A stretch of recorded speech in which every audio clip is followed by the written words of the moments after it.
All right. Section 5 of Lesson 8-2 covers question number 6 only. On the previous slide, you would have seen two things.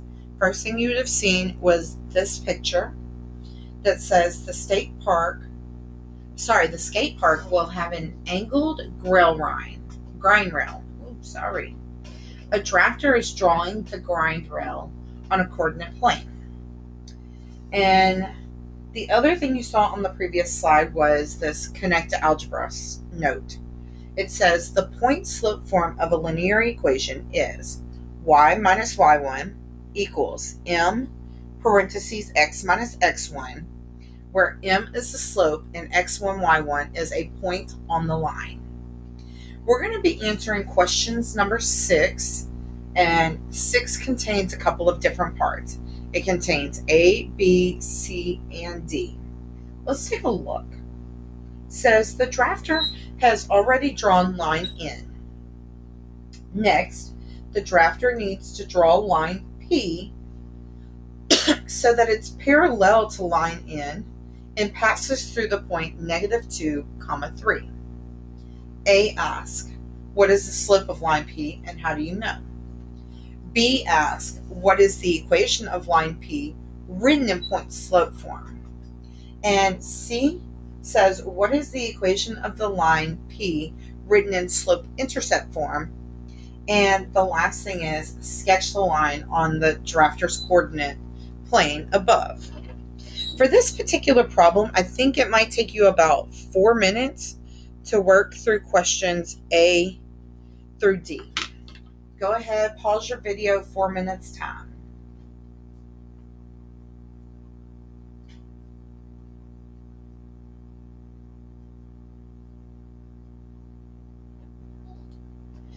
As you can now see, the answers to questions 6, A through D have now been provided.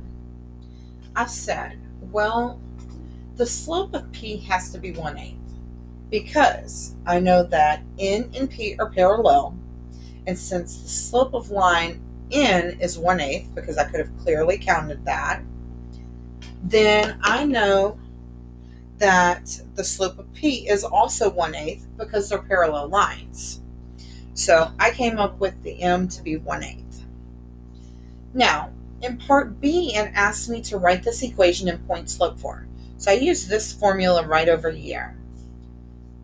My y1 was 3 because that's the y value that I wanted to go through. My x1 value was -2.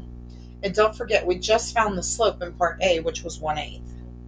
So we do y minus 3 equals 1/8 parentheses x plus 2, because the equation already calls for a minus and I have another negative, so double negatives is a positive.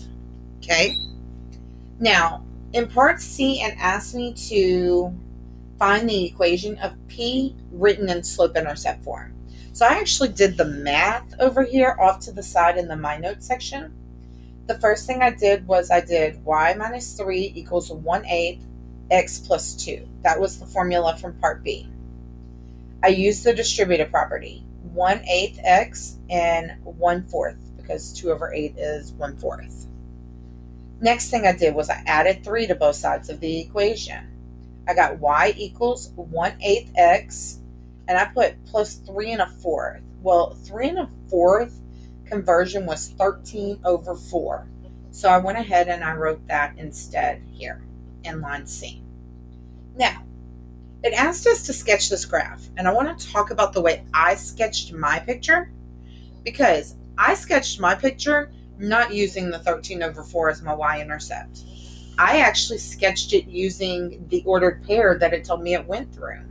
It told me it went through the point -2, 3. So the first thing I did was I found -2, 3. So I went back 2, up 3, right? And we know that our equation has a slope of 1/8. So I went up 1, over to the right 8. I could also go down 1 and backwards 8, because that's still negative over negative is a positive. So then I graphed the line between those 3 points and called this line P. On to your debriefing.